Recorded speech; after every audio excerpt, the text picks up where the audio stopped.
My husband, Charles, told me he wants to marry the woman he's been seeing and asked for a divorce. He didn't want to bother with splitting our things, just wanted me to leave quickly. Sharon, his new girlfriend, seemed to enjoy seeing me upset. Donald, our friend, is also leaving because he's in love with a woman he met at a bar. They both don't want to live with me anymore.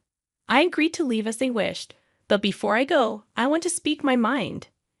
My name is Joy Lynn, and I'm 50 years old. Life hasn't always been joyful for me, despite my name.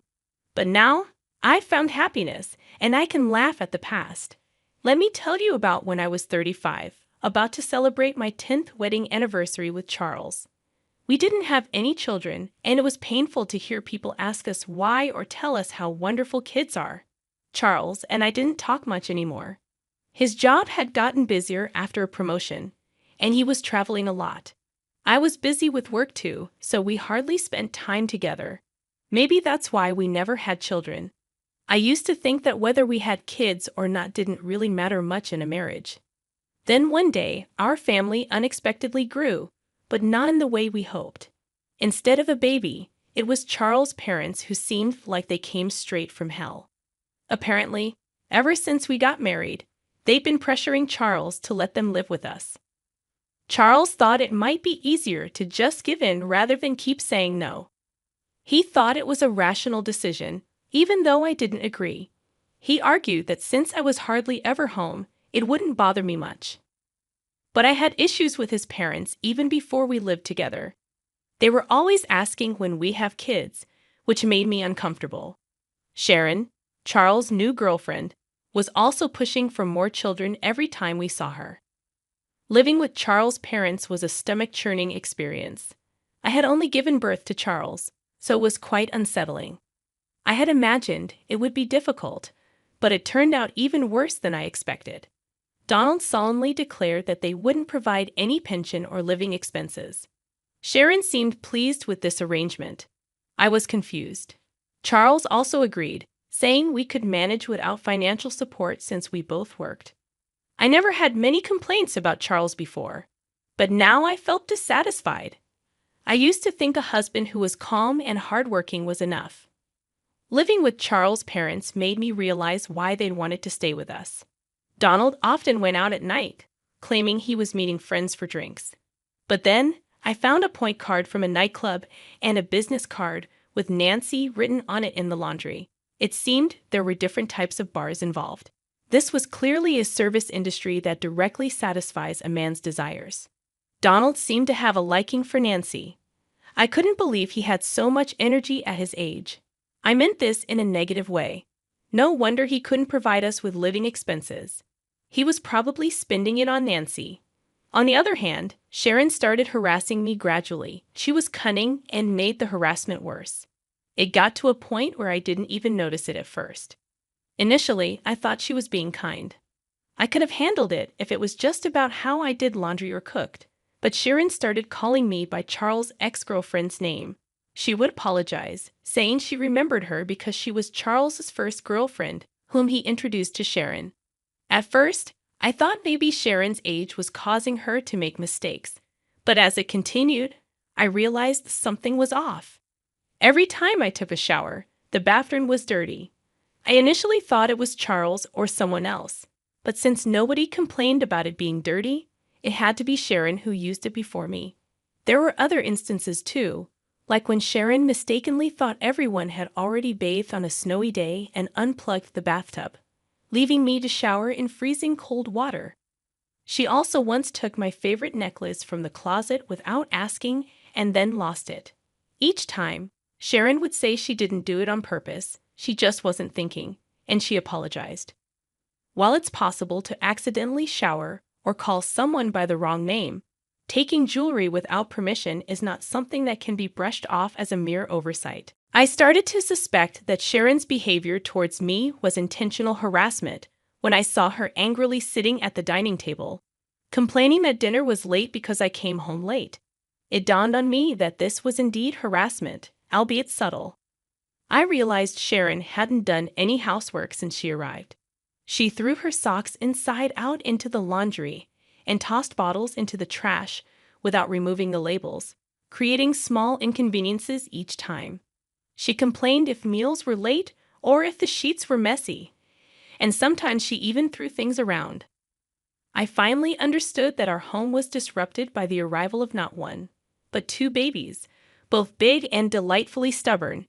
Exhausted from my job as a caregiver, all I wanted was to escape this situation and go to bed, so I silently tolerated Sharon's behavior. I didn't have the energy to argue with anyone. When I returned home, I just wanted to rest as quickly as possible, even if it was just for a moment. While I was too tired to notice at first, it seemed Sharon knew about Donald's nighttime outings. When an actress named Nancy appeared on TV, Sharon persistently asked Donald if he liked girls like her. Donald looked pale after that incident. I once asked Sharon if she was okay with Donald going out like that. She replied that if she got a divorce, she would be someone with a history of divorce at her age, which would look bad to society. She said she didn't like it, of course. He's just fooling around with professionals at the bar, right? If he's not serious, I can accept it. She wasn't holding back from divorce because of her concern for Donald, but rather because she feared having a history of divorce. I couldn't understand it. Turning a blind eye to infidelity must be causing her significant internal stress. Sharon's outlet for that stress was harassing me. By harassing me, she could vent her stress and avoid doing housework. It was like killing two birds with one stone. I was certain I knew why Sharon insisted on living with us. As we lived with Charles' parents, he increasingly made excuses not to come home, saying he had to work overtime. This house was rotten from the roots to the pillars. At this rate, even I might end up crushed under the rotten floorboards. Then, one day, about 6 months after we started living together, Charles, who rarely had the same day off, said something unexpected. "Please, let's get a divorce." It was a shock. It turns out, Charles had been having an affair with a classmate for a long time. He even said he wanted to marry her, and I had no clue. Apparently, they started dating just before he got promoted. I thought he was working hard for our sake, but could it have been for his classmate? Was it my fault for not paying attention to Charles' behavior? Using my exhaustion as an excuse, I thought affairs only happened on TV or to people like Donald. Maybe it's natural for Charles to cheat, given that Donald does it too. "Once this house is ready, my girlfriend and I are moving in. You can take your things and leave," Charles declared. Sharon asked what's going to happen to us. "You can stay. My girlfriend doesn't mind sharing," Charles responded. "What a nice girl," Donald chimed in. "Don't let her get away with it. If she asks for property division, we're going to use this house and everything in it." "Yeah, she's a really good girl, especially if she's cuter than Joy Len," Sharon added, giving Donald a look as if to say, "There you go again with women." Charles and Donald just laughed. "These people are hopeless," I replied. "All right, I'm fine with the divorce. There's a memorial ceremony in Atlanta soon, right? Can you wait until then?" Charles scoffed.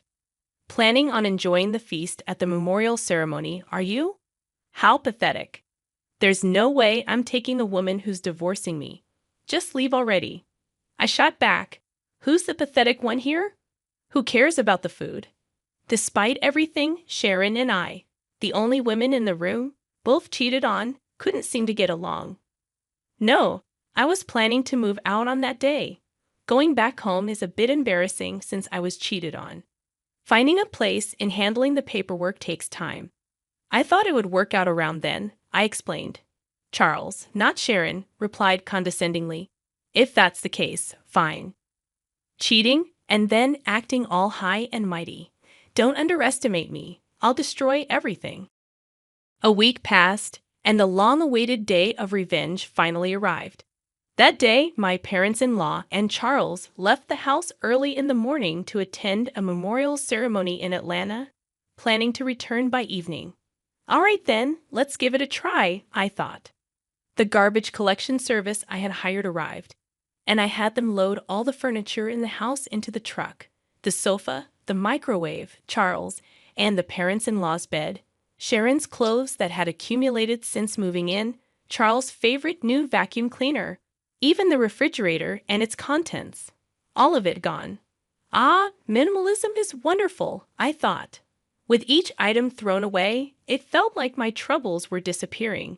Next, the movers came to transport my important belongings to my new place. By evening, the house was empty. The front door made a sound.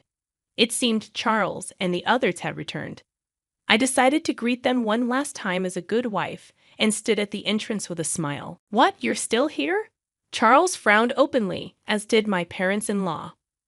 "Oh, that's harsh. It's the last time. So it's fine to see each other's faces before leaving, right?" "I wanted to see your face." Charles blushed slightly and chuckled. "What's the big deal?" "Fine. Let's have a meal together one last time, shall we?" Charles, strangely in a good mood, heads towards the living room. Saying this, followed by Sharon, who looks exasperated, saying, "Charles is so sweet." Donald, on the other hand, turns to me with a proud look, saying, "That's my son." I'm baffled. Having a meal together would have been a nice way to part if there was anything left to eat. Huh? What? The meaning of my words hits Charles upon opening the living room door. He lets out a silent exclamation. Sharon, annoyed, peeks into the living room after Charles and exclaims, "Just like him." Donald does the same. "Wait, why? The fridge? No, even the furniture, appliances too. Why is there nothing anywhere?" Of course, I threw them out. The house feels much bigger now, doesn't it? I thought it would be bad to leave old furniture for your new life with your girlfriend. Consider it my parting gift. Why weren't you preparing to move? I've already moved. You throw away things you don't need when you move, right? Have you forgotten most of the things we bought when we got married were purchased with my money? Nothing bad will happen just because I, who didn't need them, threw them away. At my words, Charles points at me, his mouth moving but no words coming out. He seems too shocked to speak. With this, I'll forego any division of property. Well, there's hardly anything to divide anyway, I continue.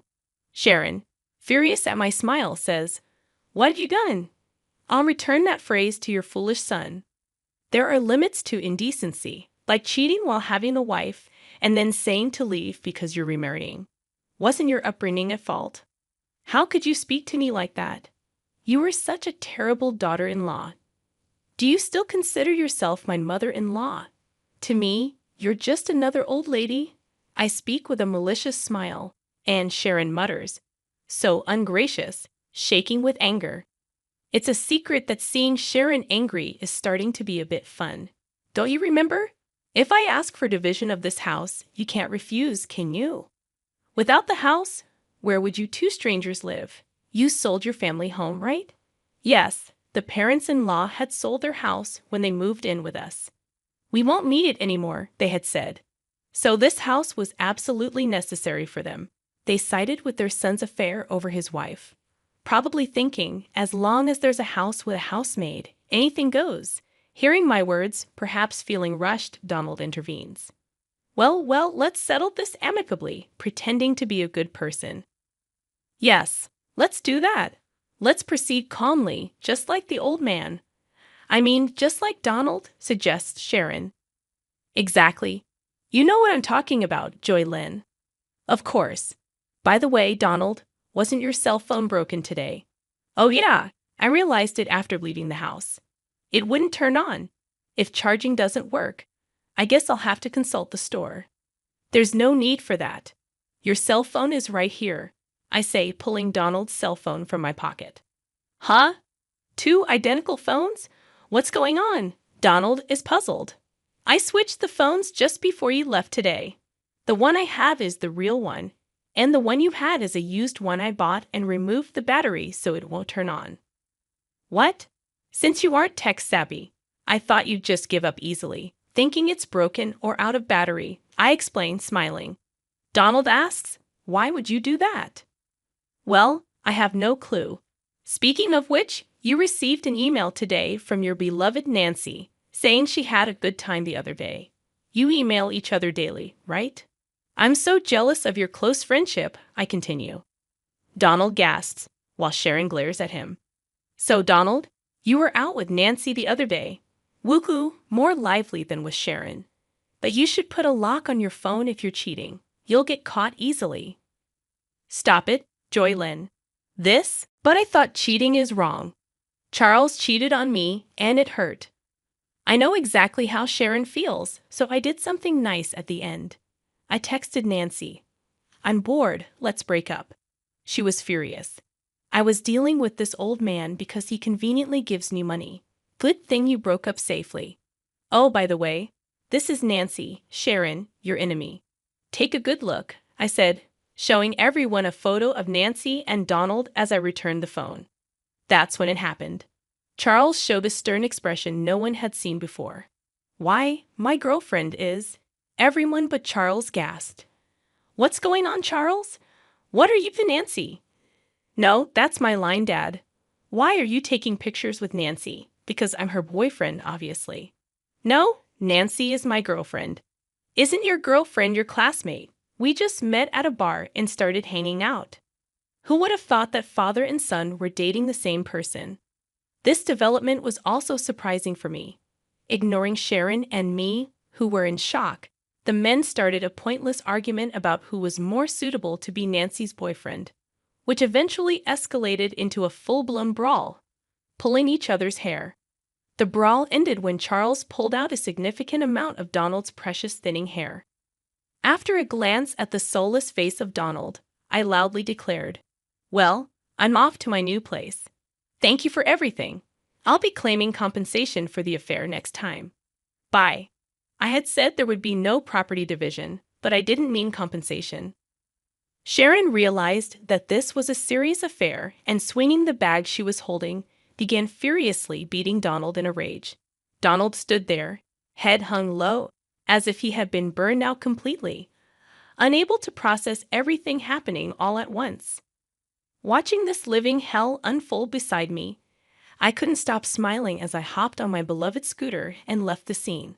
Although it's a far stretch in my mind, I felt like Tom Cruise in Top Gun. Oh, it's been a while since I've ridden down such a refreshing night road. This is the best. Later on, when I proposed divorce, including the alimony, Charles said, Please wait on the divorce. It seems that Sharon is also considering divorce, and there is a possibility that everyone might lose their homes or their circumstances might change. So, he wants to save as much money as possible. He said things like, Don't you think it's pitiful for us who once lived together to face such a difficult situation? And we need money now. But I didn't care, so I proceeded with the divorce talks without discussion and took as much money as I could get from Charles and his affair partner. When claiming the alimony, I felt a bit like an outlaw. But I hadn't done anything wrong. I had just done what was natural. Well, maybe tampering with someone's phone was slightly wrong. In the end, around the same time as our divorce, it seemed that Sharon also divorced Donald. Apparently, Donald and Nancy's affair had been going on for over 5 years, and Sharon couldn't forgive that they had a relationship in private as well. I don't quite understand why bar hopping is forgivable, but private relationships aren't. I thought there are various forms of marriage. Well, in the end, we're not married anymore. Anyway, Donald was sued for alimony by Sharon, and Charles was sued for alimony by me. So the saying blood will out held true, and the in-laws are now all scattered.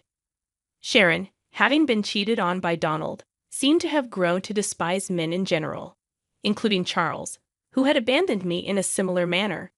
As a result, Charles and Sharon, after the divorce, are slowly becoming distant, though they do have minimal conversations. Donald, jobless, turned to Charles for help but was rejected, as Charles himself was barely scraping by.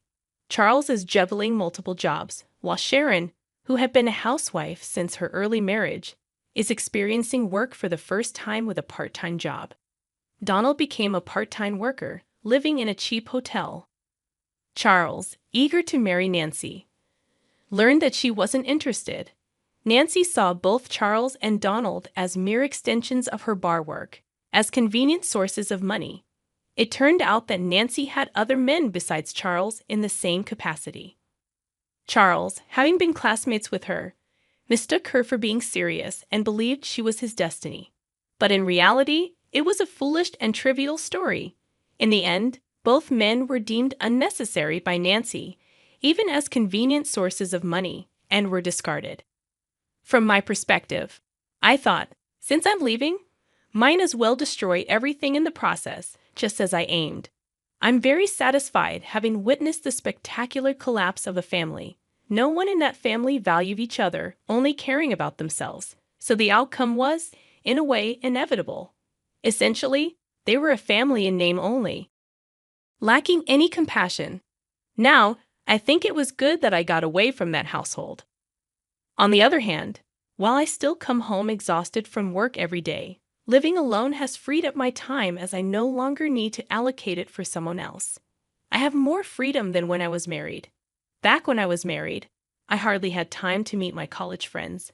But now I can travel with them on my days off and even have time for my hobbies. In college, I was part of the choir, so I decided to join a karaoke club. It seems that one can continue to improve in music no matter the age. I consistently win at the club's competitions and even earn cash prizes. Thanks to that, my wallet is always warmly filled. At the facility where I work, my colleague suggested hosting a karaoke recreation event since I'm good at it, and it was a huge hit.